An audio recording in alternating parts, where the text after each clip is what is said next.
평균 기본 대기 1시간. 우리는 시험관을 시작했다. 원래 딩크족을 지향하는 사람이어서 아기도 갖기 싫었고 결혼식도 하기 싫었었다.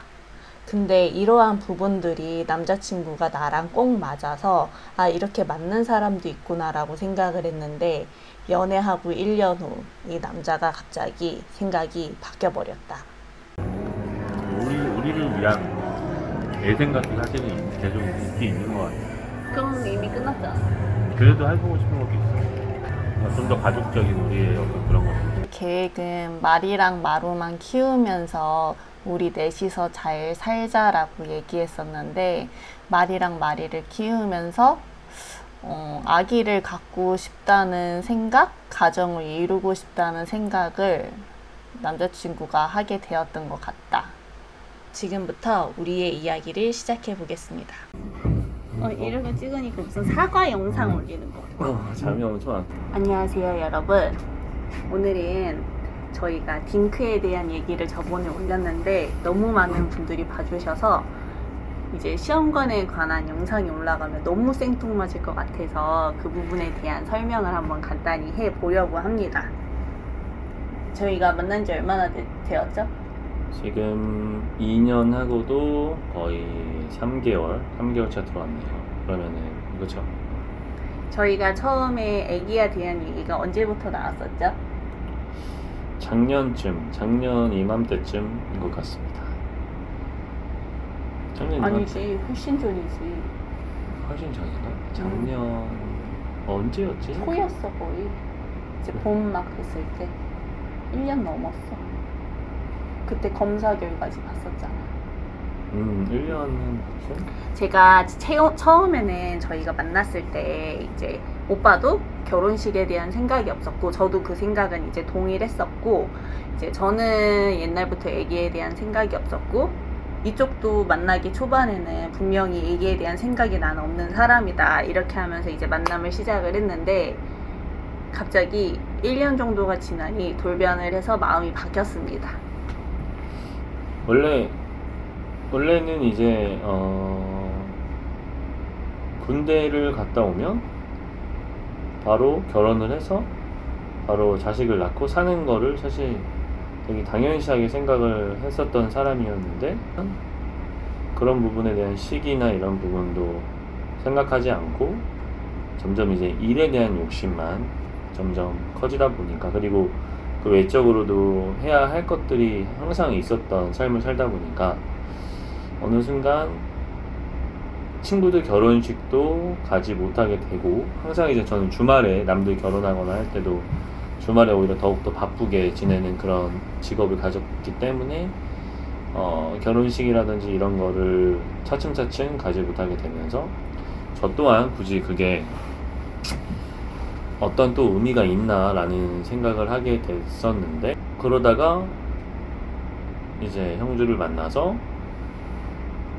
똑같이 별 생각 없이 있었는데 역시나 또 이제 시간이 지나고 또 이렇게 안정감이 또 어느 순간 이렇게 연애라는 것만 하는 게 아니니까 연애는 결국 끝이 있는데 연애보다는 이제 평생 이제 함께 할 생각을 가지고서 만남을 갖다 보니까 뭐 결혼식이라든지 이런 거 다 어떤 남들이 해야 하는 어떤 그런 과정 속에 있는 어떤 그런 것들이 중요시하는 게 아니라 우리 둘이 앞으로 더 이제 뭔가 더 행복하고 더 앞으로의 어떤 미래를 그릴 때 우리가 이제 가족으로서 더 행복할 수 있는 걸 생각을 하다 보니까 자식에 대한 부분이 문득 생각이 들었고 뭔가 특별히 제 삶을 사는 것도 좋지만 제가 좋아하는 것들과 제가 행복이라고 생각하는 것들을 뭐 예를 들어 남들처럼 여행 다닌다거나 아니면 무언가를 한다거나 하는 그런 거에 대한 흥미를 사실상 크게 갖고 있지 않다 보니까 오히려 자식을 기르면서 만들어가는 그런 행복감이 훨씬 더 크지 않을까 라는 그 생각을 했고 즐거운 이제 가족적인 그런 행복을 위해서 나는 시작을 하게 됐습니다. 여기까지가 이분의 의견입니다. 그렇죠. 저의 의견은 이전에도 갖기 싫었고 지금도 갖고 싶지 않고 갖고 싶지 않다입니다. 하지만 시험관을 시작하게 된 계기는 어떻게 보면 1년 정도 얘기를 한 거잖아. 그렇지. 했잖아. 1년 정도 계속 얘기를 했는데 이제 원하니까 이제 이걸로 인해서 이 사람의 행복이 채워질 것 같다고 하니까 그러면 오빠가 행복하면 나도 행복한 거니까 우리가 조금 더 행복하기 위해서는 아기를 가져야 하나라는 고민을 좀 길게 한 1년 정도 하면서 그래 이제 시작을 해보자고 하게 되었습니다. 하지만 지금이라도 마음이 이쪽에서 변한다면 저는 언제든지 중단할 의사가 있습니다. 네.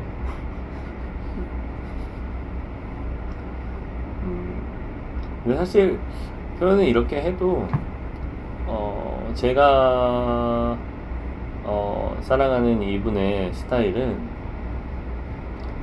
뭔가 이렇게 만들어주고 뭔가 그런 부분들을 어쩌면 좀 닫혀있는 그런 생각과 마음들이 이게 좀 많이 열리는 걸 저도 좀 많이 봤고, 이제 그런 것들은 결국 이제 옆에 있는 상대방의, 그러니까 제가 아닌 또 누군가의 이제 남편이 될 수도 있고 남자친구가 될 수도 있는데 그 사람들의 역할이 상당히 중요한 것 같습니다. 그건 맞는 것 같아요. 연애의 시작은 친구이자 아내이자 뭔가 이제 함께 이렇게 가족 같은 그런 생각을 항상 갖고서 또 연애를 해서 이렇게 또 만난 거라서 항상 좀 가볍게 생각하는 주의는 아닙니다.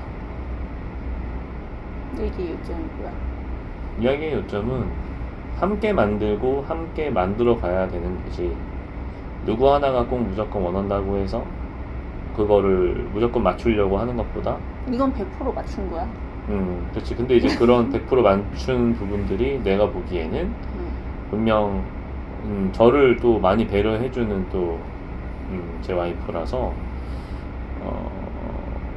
약간 저라는 사람을 믿어주는 게 아닌가. 근데 그만큼 제가 또 그만큼 했던 어떤 행동이나 무언가가 있겠죠. 맞아요. 어쨌든 2년이 저희가 이제 같이 생활을 한 지 2년 정도가 되었는데 2년을 지내면서 이제 보여줬던 모습들이 아무래도 있다 보니까 이제 그런 거를 종합적으로 생각을 해서 그냥 한번 시작을 해보자 해서 시작을 했는데 솔직히 생각보다 이 정도로 복잡하고 힘든지는 몰랐습니다.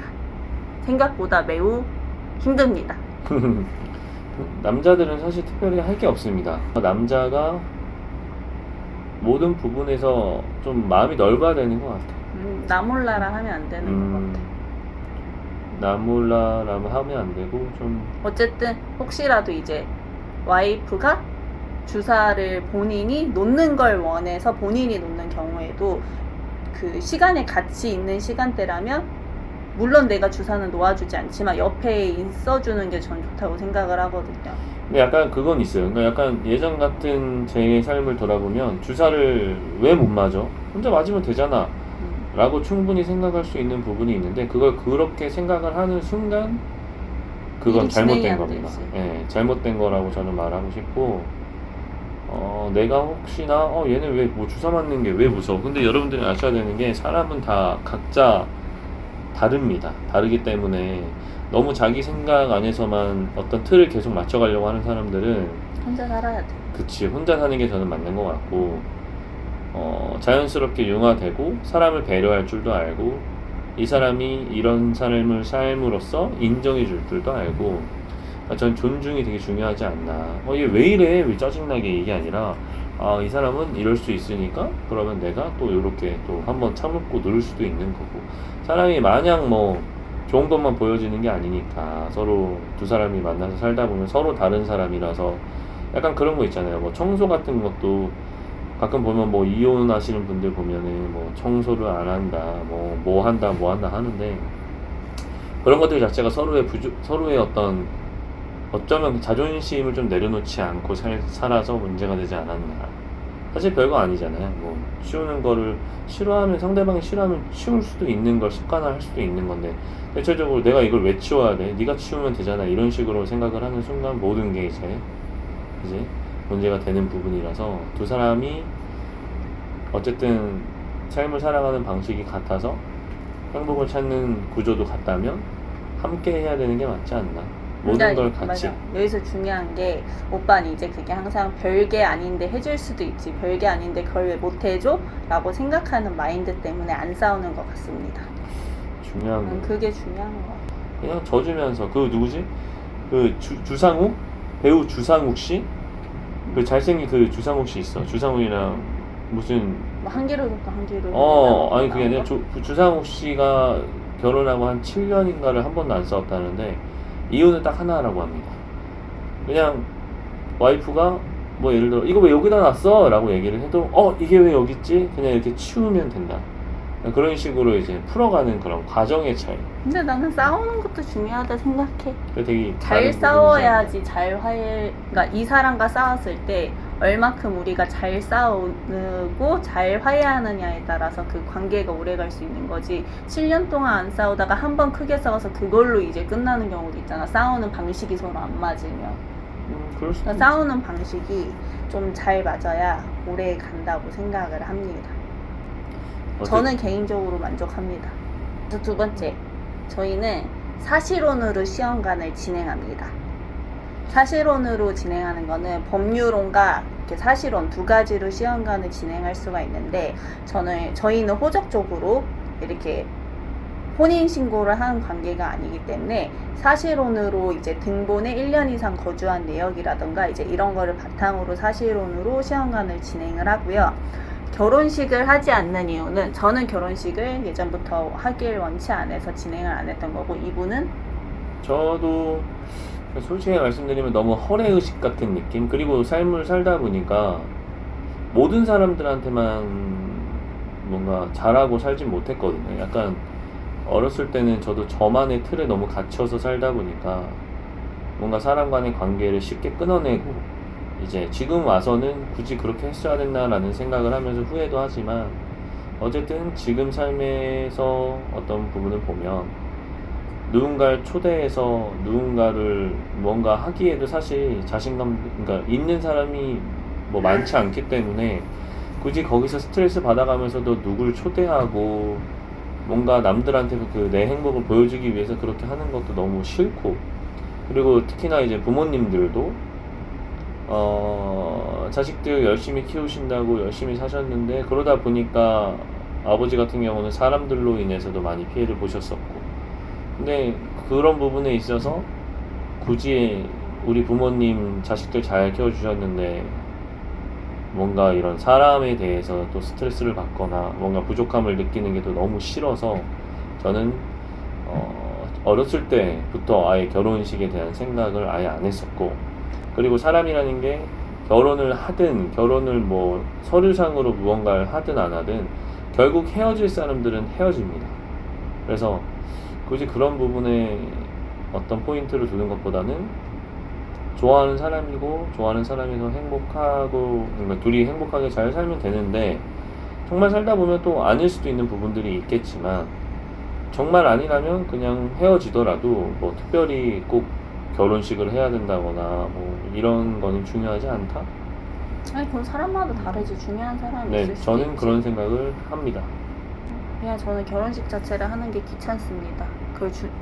이게 나를 축복하기 위한 게 결혼식인데 그거를 준비하는 과정도 너무 귀찮고 초대하는 것도 귀찮고 그냥 그 과정이 모두 다 전혀 행복하지 않다고 저는 생각을 해서 원치 않습니다. 그냥 그렇죠. 귀찮습니다. 아무튼 그렇게 해서 저희는 사실혼으로 해서 시험관을 진행을 하게 됐고 그러면 왜 혼인신고는 귀찮은 부분이 아닌데 어떻게 보면 중요한 부분 중에 하나잖아요. 근데 이제 왜 하지 않느냐에 대해서 입장을 얘기하자면 일단 오빠의 입장. 나? 음. 난 별 생각 없는데. 이분은 별 생각이 없다고 안 하는 이유가 뭐야? 오빠는? 방금 얘기했듯이 서류를 하든 안 하든 헤어질 사람들은 헤어지는 거고 아닌 사람은 아니니까 별 생각 없는데. 그쵸? 음. 별 생각이 없다고 합니다. 음. 저는 여러 가지 세금 문제를 생각을 했을 때 왜 신혼부부들도 그 결혼식은 하지만 여러 가지 청약이나 뭐 주택, 뭐 부동산적인 문제 때문에 이제 혼인신고를 미루는 경우가 많잖아요. 결혼하고 뭐 5년 뒤에 하는 사람도 있고 3년 뒤에 하는 사람도 있고 1년 뒤에 하는 사람도 있고. 근데 이제 제 다른 유튜브 영상을 보셨으면 아시겠지만 가지고 있는 주택수나 뭐 저희가 그런 부분을 합쳤을 때 하나도 이익이 되는 부분이 없더라고요. 어떻게 보면은 남아있는 찬스들이 몇 가지가 있어서 그거를 다 소진을 하고 채운 후에 혼인신고를 그때 가서 해도 늦지 않다라는 생각을 저는 갖고 있기 때문에 혹시라도 아기를 낳고 나서 정말 불편한 점이 생기면은 그런 부분들을 포기를 하고 혼인신고를 하겠지만 아직까지는 아무런 생각이 계획이 없습니다. 그렇지. 뭘 붙여? 그렇지. 다르게 얘기했잖아. 저는 좀 사회를 보는 관점의 차이지 않나. 누군가는 야 당연히 해야 되신 거 아니야? 저도 어렸을 땐 당연히 해야 된다고 생각을 했었고, 근데 아까도 말했듯이 살다 보니까 중요한 게 있어요. 굳이 중요한 우선순위를 뒀을 때는 그게 중요한 우선순위가 아니라고 저는 생각을 하기 때문에 그렇게 생각을 한 거고, 네 그렇습니다. 그리고 네 그렇습니다. 뭐야 그게? 막말로 아이가 태어났다고 해서 이게 법적으로 아빠가 아니라고 해서 이 아이의 아빠가 또 아닌 건 아니잖아요. 그러니까는 뭐 아이가 원하거나 저희가 나중에 이런 세금적인 문제들이 해결이 돼서 그때 돼서 뭐 할 수도 있지만 아직까지는 지금 보류 상태로 생각을 하고 있습니다. 다음 질문. 다음 질문?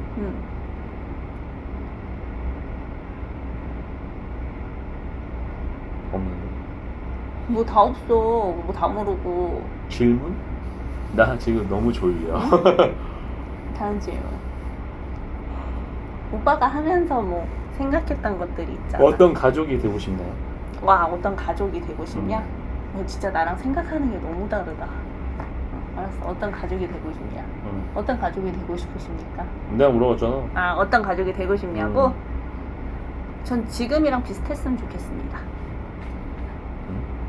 지금 이 상태와 이게 뭐 강아지를 뭐 개라고 생각하는 사람이 있을 수도 있지만 저는 이제 하나의 자식, 가족으로 생각하는 입장에서 아이를 낳았을 때도 지금 저희가 지내는 이런 관계와 상태처럼 그냥 비슷하게 흘러갔으면 좋겠습니다. 지금 만족도가 매우 큰 상태입니다. 맞잖아. 자식으로 오빠도 생각을 하잖아. 개라고 생각해? 왜 내 새끼들? 그러니까. 근데 이게 그 아이와 난 이 아이도 동일한 뭐라고 난 생각을 하거든. 뱃속에서 나왔다 그래서 이 애가 더 소중하고 얘는 안 소중하고 이런 건 아니거든. 난 동일하거든.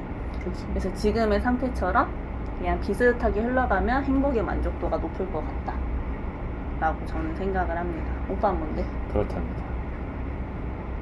나? 난 나도 지금 똑같은데? 똑같은 지금 같은 그런 굳이 꾸미고 꾸미지 않고를 떠나서 있는 그대로의. 그리고 한 가지 얘기를 드리자면 여기는 자영업을 하고 있고 저는 이제 집에서 재택근무를 하고 있기 때문에 제약이 솔직히 병원을 왔다 갔다 하는데 시간적인 조율이나 이런 부분들이 가능해요. 근데 이제 일반 회사에서 휴가를 얼마나 주는지는 저는 잘 모르겠으나 아무튼 휴가를 굉장히 반차든 휴가든 많이 써서 병원을 방문해야 되는 것 같습니다. 기본적으로 한 달에 많이 가면 10번도 갔습니다. 맞잖아. 아니, 10번 갔지. 난자 채취하고 검사했을 때만 생각해봐. 저번 주만 3번 갔어. 10번까지는 안 갔네. 한 달에 10번 갔지. 달력 봐봐. 10번까지는 안 갔지. 자궁내만 확인하는 것만 3번 가고 엉덩이 주사 맞으러 2번씩 가고 그 다음에 약 받으러 또 가고 검사하러 초반에. 10번? 많이 갈 때. 적게 갈 때는 한 달에 한 2번에서 3번 정도 갔고요. 많이 갈 때는 10번까지도 갔습니다. 다 세서 블로그 포스팅했어. 일반 직장을 다니시는 남편분들은 사실 거의 불가능할 겁니다. 그래서 왜냐면 둘 다 휴가를 쓰기엔 아까우니까. 아마 여자 쪽에서만 휴가를 쓰겠지. 왜냐면 음. 솔직히 남자는 정액 채취할 때랑 빼고는 솔직히 가야 할 일이 없어요. 안 가도 돼요. 필요한 부분이 없거든요. 딱 그때 빼고는.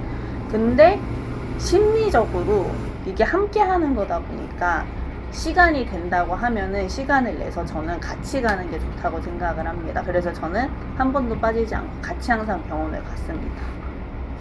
근데 저야 뭐 그런 특수 상황이니까 가능한 거지만 일반적인 뭐 그냥 제 친구들을 봤어도 거의 불가능할 거라 생각이 그치, 들어서 회사를 다니면 좀 둘 다 쓰기에는 약간 불가능하지. 제 개인적인 생각이지만 이제 그 남편 쪽이나 이제 본인의 어머니께서 조금 살갑고 좀 이렇게 가족적인 분의 부모님이 계시다면 같이 다니는 것도 저는 일단 괜찮아요. 왜냐면 혼자 가면 되게 외롭고 쓸쓸할 것 같아요. 여성분이 혼자서 뭔가 와서 이야기를 듣고 검사를 하고 그런 모든 과정을 혼자서 하는 건 저는 되게 외로울 것 같은 생각이 들어서, 근데 오히려 혼자가 또 좋아하는 사람도 분명히 있겠지만 약간 누군가랑 함께 하는 게 좋을 것 같고, 그리고 남편은 그러지 못한 상황에 대해서 잘 들어주고, 자기 본인이 일 끝나고 와서 집에 왔는데 피곤하고 힘들다고 해서 와이프가 오늘 있었던 일에 대해서 이야기를 하지 않더라도 먼저 또 이야기를 질문도 해보고 어땠냐, 뭐 아니면 혼자 가기에서 좀 이게 마음에 없는 이야기더라, 어쩔 수 없는 상황이더라도 혼자 가기에서 미안하다 라는 식의 이야기를 또 해줄 줄 아는 그런 좀 맘 넓은 남편이어야 여성분이 혼자서 다니거나 뭐 가족분들이 같이 가더라도 좀 나는 힘이 있게 뭔가 할 수 있지 않나. 그리고 다른 때는 회사 때문에 같이 못 간다고 해도 그 난자 채취하는 날은 수면 마취를 하기 때문에, 그리고 고통이 사람마다 굉장히 차이가 커서 그날은 좀 같이 무조건 휴가를 쓰더라도 가야 된다고 생각을 합니다. 제가 그 했을 때 옆에 계시던 분은 이제 혼자서 와서 이제 혼자 운전해서 간다고 하는데, 수면 마취 하고 나서 원래 운전하면 안 되거든요. 근데 이제 혼자 운전을 해서 간다고 링겔 빼달라고 하면서 얘기를 하시더라고요. 근데 내가 진짜 애기를 너무 미치도록 원하지 않는 이상 이게 자의반 타의반이 되는 상황에서 그렇게 해야 된다면 좀 그걸로 인해서 사이가 오히려 좋아지는 게 아니라 안 좋아지지 않을까라는 제 개인적인 생각이 있습니다. 근데 약간 결론은 가능하면은 가능하게끔 할 수 근데 있다면 난자 하는 게 채취 좋고, 때는 무조건 휴가를 쓰든 뭐를 하든 무조건 같이 가야 된다. 그날 하루만큼은. 만약에 못 그런 가는 직장에 상황이면. 계신 분들이라면 가능하면 무조건 가능한 게 휴가 하루 좋고, 쓰는 건 어려운 게 아니니까. 저희가 직장을 안 다녀봐서 잘 모르겠는데 휴가 하루 쓰는 거는 얼마든지 쓸 수 있지. 그렇다면 좋은 것 같습니다. 하루인데. 그러니까 다른 때는 다 못 따라간다고 해도 어차피 주사만 받아오는 거니까. 저도 그 병원에서 난자 채취하고 나오는 여성분들이 이렇게 봤는데 표정이 많이 안 좋습니다. 왜냐면 너무 그래서, 아파. 네, 표정이 안 좋아서 그날은 그런 못 상황에도 갔으면. 혼자 있거나 하면 너무 외로울 것 같아요. 음. 쓸쓸하고. 그래서 같이 있어주는 게 맞지 않나라는 생각을 하고, 어쨌든 결론은 가능하면 같이 있어주고, 그게 아닐 경우에는 그것만큼의 관심을 좀 가져주라. 그게 중요하지 중요한 않나 거죠. 싶습니다. 아마 남편들은 같이 이렇게 다니거나 해서 의사 선생님한테 이야기를 안 들으면 뭔 말인지 되게 몰라. 모를 겁니다. 그래서 그럼 이제 대화가 안 돼, 집에서. 그래서 이야기를 듣는 것도 좋겠지만, 이야기를 듣고 나서도 한번 유튜브를 한번 검색을 해봐서 이렇게 한번 또 있었던 일에 대해서 검색을 해보면 너무나 많은 데이터가 있으니까 그걸 보고서 이랬구나, 이러면 또 내가 뭘 해줘야겠다라는 그런 어떤 적어도 기본적인 조금 사람을 생각하는 그런 마인드는 가져야 되지 않나라는 생각을 합니다. 근데 이게 느끼는 게, 아무리 유튜브를 보고, 저도 블로그 유튜브 굉장히 많이 봤거든요. 근데 그거 보는 거랑 실제로 진행하는 거랑은 완전 차이가 있습니다. 왜냐하면 유튜브나 이런 데서는 난자 채취하기 전에 과배란 주사를 맞는 그런 과정들, 그냥 주사 맞는 거, 식단하는 거, 그 다음에 배아 이식 후에 피 검사에서 뭐 착상됐다 안 됐다, 이 부분만 되게 간략간략하게 나오거든요. 근데 그 전에 진짜 해야 될 일이 굉장히 많더라고요. 몰랐던 부분들도 많고, 저희도 지금 이식을 앞두고 있으니까 이때 주사를 맞는구나, 이거를 이번에 안 거지. 그 전에는 영상들 보고 했지만 아예 몰랐었거든요. 오빠도 몰랐잖아. 몰랐지. 응. 그래서 이제 영상 외에 굉장히 숨어있는 많은 과정들이 있기 때문에 그거를 감안하고 시작하셔야 된다. 그 다음에 생각하지도 못한 엄청난 감정 기복이 온다. 그거를 알고 시작하셔야 될 것 같습니다. 내가 너무 감성적이고 막 정신이 감정이 오락부락한 사람은 이게 더 극대화돼서 오락가락 할 수 있기 때문에 그런 부분을 알고 시작을 하셔야 될 것 같습니다. 야, 그리고 그 시험관을 시작할 때 대부분의 남자들이 뭐 사람마다 물론 살짝 다르겠지만 보통 시작할 때 하는 말이 돈 많이 들지 않냐는 얘기를 되게 많이 하는 것 같은데 나라에서 지원을 많이 해줍니다. 나라에서 많이 지원을 많이 들었었지, 해줘서 작년부터. 올해부터. 지금 많이 해주는 편이라서 여러분들이 특히나 이제 아기를 갖는 아빠가 될 사람이 돈 열심히 사는 분들이라면 전혀 문제 없을 아니야, 거고. 문제는 있지. 어? 100만 원이 넘게 들어가잖아, 한 번 할 때. 그러니까 내가 말은 열심히 살아가는, 그냥 그래도 열심히 살아가는 월급이 뭐 사람마다 다르니까. 월급을 100만 원을 벌어도 정말 지독하게 돈 모아가면서 사시는 분들도 있고, 돈 500만 원을 벌어도 술 먹고 담배 피고 맨날 놀러 다니고 하는 사람의 마인드가 다른 것처럼 본인이 열심히 살 자신이 있고 열심히 살았다고 생각이 들면 저는 시작에 대해서는 굳이 그렇게 걱정은 하지 않으셔도 되지 않을까 싶네요. 근데 이게 점점 뭐 횟수가 또 달라지고 할수록 당연히 비용이 더 플러스. 여기서 질문. 저희가 시험관 1차, 신선 1차, 신선 2차, 지금 동결 1차 진행 중이거든요.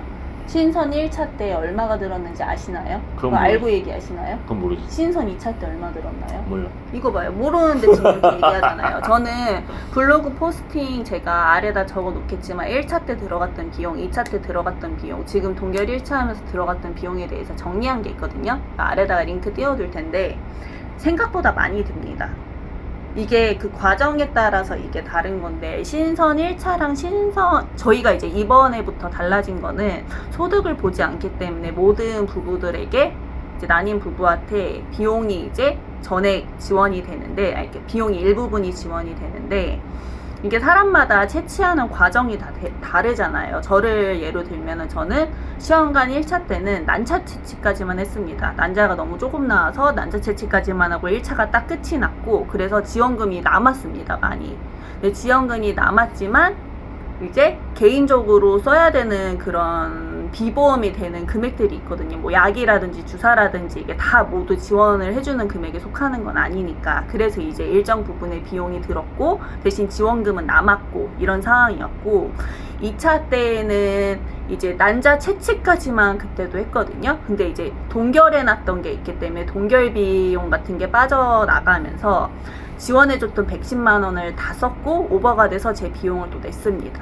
이 비용도 냈고 비급여로 나오는 다른 주사나 이런 부분들이 있어서 이때 사용했던 금액이 대략 한 60만 원 정도 됩니다. 50 얼마. 그러니까 한 60만 원이라고 잡고, 그 이전 처음에 했던 것도 이제 지원금이 남기는 했지만 사비로 썼던 부분이 한 몇십만 원 정도가 돼서 이 두 가지 과정을 합치면 70 얼마인가 그때 사용을 했던 것 같고요. 그 다음에 지금 이번에 동결을 진행하는 거기 때문에 110만 원이 아니라 다 50만 원만 지원이 돼요. 근데 지금 이거를 차감해서 써 나가고 있는 과정이고, 제가 알기로는 지금 배아 이식 후부터 들어가는 주사는 하나도 건강보험 외에는 건강보험이 적용이 안 돼요. 그 지원금만 적용이 되지. 그래서 이게 한 병에 13,000원씩인데 거의 이거는 내 사비로 다 내야 된다 이렇게 생각을 하셔야 되거든요. 그러면은 이거를 진행하는 동안에는 제 예상에는 약값과 이제 그런 거를 계산을 했을 때 100만 원 정도의 비용이 들어가지 않을까라고 생각을 합니다. 그렇게 치면은 난자 채취를 시작으로 배아 이식까지 한 번도 끊김없이 쭉 진행을 다이렉트로 하신다고 하면은 한 번 진행할 때마다 내 사비가 100에서 한 200 사이는 무조건 들어간다라고 생각을 하시고 시작하셔야 될 것 같아요. 물론 이거는 병원과 나의 상태에 따라 비용이 다 다릅니다. 왜냐면 동결을 몇 통 했느냐에 따라서 이 비용의 차이가 크기 때문에. 근데 저는 동결 3통을 해서 25만원, 25만원, 25만원 이것만 해도 75만원이 들었습니다. 맞잖아. 이렇게 말하는 비용에 대해서도 사람마다 그 또 수입이 다르니까 그건 여러분들이 판단을 하셔야 될 것 그러니까는 같고. 한 번 진행을 할 때 이게 2달 과정 정도, 2-3달의 과정이 되는데 이때에 내가 한 100, 200만 원은 쓸 수 있는 그게 된다라고 하면은 뭐 상관이 없지만 이게 좀 부담스럽다 하시는 분들은 좀 생각을 해보긴 하셔야 될 것 같습니다. 그리고 이게 중간에 실패하게 되면 텀이 있는데 저는 워낙에 처음에 난자가 조금 지치돼서 쉬는 시간 없이 바로 진행이 되면서 이렇게 급속도로 빠르게 속도가 진행이 됐거든요. 이번에 혹시라도 실패를 해도 안 쉬고 배아이식 바로 해도 된다 그러더라고요. 그러니까 이 기간은 사람마다 다르다는 게 느껴지긴 합니다. 그래서 그 정도의 비용은 들어가니 그거를 감안하시고 상의를 잘 해보셔서 시작해야지 된다고 생각을 해요. 근데 만약에 작년에 저희가 시작을 했다면 지원금은 0원이었습니다. 지원 하나도 못 받았어. 그럼 지원을 안 받았다고 하면은 한 번 진행할 때 나가는 비용이 400은 맞는 것 같습니다. 한 번 지원할 때, 왜냐면 우리가 110만 원씩 지원받잖아. 근데 우리 돈 또 100만 원을 또 쓰는 거잖아. 넘게. 그러면 진짜 한 300만 원 돈은 무조건 들어갔다 이렇게 생각해야 될 것 같아. 한 번 진행했을 때. 그래서 지금이 제일 좋은 시기이긴 한 것 같습니다. 그리고 나이 생각을 하고 있다면 뭐 결혼의 시기라는 게 요즘 너무 늦춰지고 있기는 한데 사실 결혼의 시기가 늦춰진다라는 거는 아기를 갖는 사람들 입장에서는 좋은 건 아닌 것 같습니다. 어쨌든 최대한 폐경이 되기 전까지는 진행은 가능하다. 이제 폐경이 오면 가능한데 이제 시험관이 20번 하든 30번 하든 끝은 있다. 끝이 없지는 않다. 끝은 있다. 왜 내가 할머니한테 물어봤거든 어제. 할머니 폐경 언제 했냐고. 우리 할머니 폐경 엄청 늦게 하셨더라. 깜짝 놀랐어. 몇 살에 하신 줄 알아? 여자들이 보통 50대 초반이면 끊긴데 40대에 끊기시는 분들도 있고 50대 초반이면 끊기는데 할머니 59세까지 했대 생리를. 환갑 때까지 하신 거야. 근데 할머니는 생년월일이 더 늦게 돼 있으시거든. 그렇게 치면 60 넘어서까지 했다는 거잖아. 어우 대단하시네. 우리 엄마도 한 50 초반대였던 것 같아요. 그러니까 엄청 그게 길었다 이 생각. 근데 어쨌든 가능은 하겠지만 그래도 한 30대 초반 정도가 가장 적정하지 않나 싶습니다. 근데 30대 초반이면 자연 임신하지. 가장 적정한 거. 아니 30대 초반도 요즘 보니까 많이 하더라고요. 그러니까 몸에 이상이 있지 않는 이상. 젊은 게 좋습니다. 난자라도 얼려놓는 게 좋다라고 생각을 합니다. 질이 좋으니까. 그게 많이 하더라고요. 그리고 남자도 물론 나이에 제한이 없다고 하지만 내가 술, 담배를 많이 한다면 정자의 질이 어쨌든 좋지 않잖아요. 수백 마리 중에 하나를 꺼낸다고 해도. 그래서 몸 관리를 좀 시작하기 전에 여자분들은 당연히 해야겠지만 남자분들도 좀 술, 담배 하시는 분이 있다면 한 달 전에는 술이랑 담배를 최대한 줄이고 채취하러 가기 뭐 2, 3일 전에 담배 좀 이렇게 안 피는 게 저는 개인적으로 좋은 것 같습니다. 이분이 한다는 얘기는 아닙니다. 이분은 술, 담배 안 합니다. 그래서 굉장히 정자의 질이 좋아서 막 뿌리는 대로 들어가더라고요.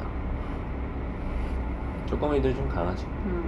정자 검사를 했는데 나이대에 비해서 좋다고 나왔습니다. 그래서 몸 관리를 술, 담배만 안 해도 남자는 40이 넘어도 정자의 질이 좋다. 훨씬 낫다. 팔팔하다. 그걸 알고 조금 술, 담배를 하신다면 줄여야 된다고 생각을 합니다. 오케이. 정답입니다. 혹시라도 딩크였던 사람이 있을 거 아니야. 오빠처럼 나도 그랬지만 그분들한테 이제 하고 싶은 얘기. 저는 뭐 딩크냐 딩크지 않냐라는 굳이 나누는 것보다 자신이 후회 없이 살 수 있는 만족도 있는 삶을 원하는 방향으로 사는 게 정답이라고 생각을 합니다. 사회를 살다 보면은 항상 나를 잃어가는 그런 삶을 살아가는데 적어도 이런 행복이든 저런 행복이든 나를 위한 삶을 살아야 저는 그게 바로 내 인생 나를 생각하는 그런 정답이지 않나 라는 생각을 합니다. 그래서 딩크든 딩크가 아니든 상관없다. 본인이 행복한 대로 살아라. 그게 제가 드리고 싶은 이야기입니다. 이래서 이분의 마음이 바뀐 겁니다. 저는 한 번 싫으면 죽었다 깨어나도 싫은 건데 이분은 언제든지 생각의 변화가 첫날에 A였다가 E로 넘어갈 수 있는 성격이기 때문에 이 딩크에 대한 부분도 확확 바뀔 수 있는 사람이었거든요. 근데 전 그거를 전혀 알지 못했습니다. 그래서 딩크를 원한다고 했을 때도 나랑 너무 잘 맞는 사람이다. 이 사람도 나랑 똑같이 생각의 변화가 당연히 없을 거라고 생각을 했는데 성격의 파악을 제가 좀 못했습니다. 언제든지 바뀔 수 있는 사람이다. 저는 약간 유두리가 좀 많이 유두리가 많은 굉장히 성격입니다. 많습니다. 그래서 안 싸워요. 좋은 게 좋은 거고 음. 나쁜 건 또 좋게 풀어낼 수 있다고 생각을 하는 주의라 그래야 스트레스 덜 받고 행복한 것 같아서 그렇게 사는 거고 저도 그러지는 않았습니다. 그래서 무튼 혹시라도 내가 너무 확고해서 나는 죽었다 깨어나도 안 바뀌는 사람이야 라고 한다면 이런 사람의 성격을 잘 파악을 해서 계속적으로 얘기를 해서 결정을 하셔야 될 것 같아요. 안 그러면은 이 부분에 대해서 굉장히 싸울 수 있다. 왜냐면 그때 TV에 나온 개그맨 부부가 그랬잖아. 의견이 제일 중요한 그 두 사람. 외국인 남자랑 그 여자 개그맨 여자랑 여자는 처음에 둘이 링크하기로 했다가 김혜선인가 무슨 그 이거 빵빵이 하는 사람 근데 남편이 외국인의 남자. 죽었다 깨어나도 계속 독일 싫다 남자. 그러면서 좀 화냈잖아. 왜 마음을 바꾸냐 막 이러면서 싸우잖아. 그러니까 이런 식으로 트러블이 한쪽에서 이게 너무 이제 완고한 사람이라면 이걸로 인해서 헤어지거나 할 수 있는 부분도 생길 수 있는 부분이기 때문에 그런 이야기는 연애할 때 이야기를 해보는 게 맞는 것 같아요. 연애할 때 했는데 오빠처럼 바뀌었잖아. 그래도 연애할 때 해서 얘기를 하고 했잖아. 우리 확고하게 했잖아. 그렇다고 합니다.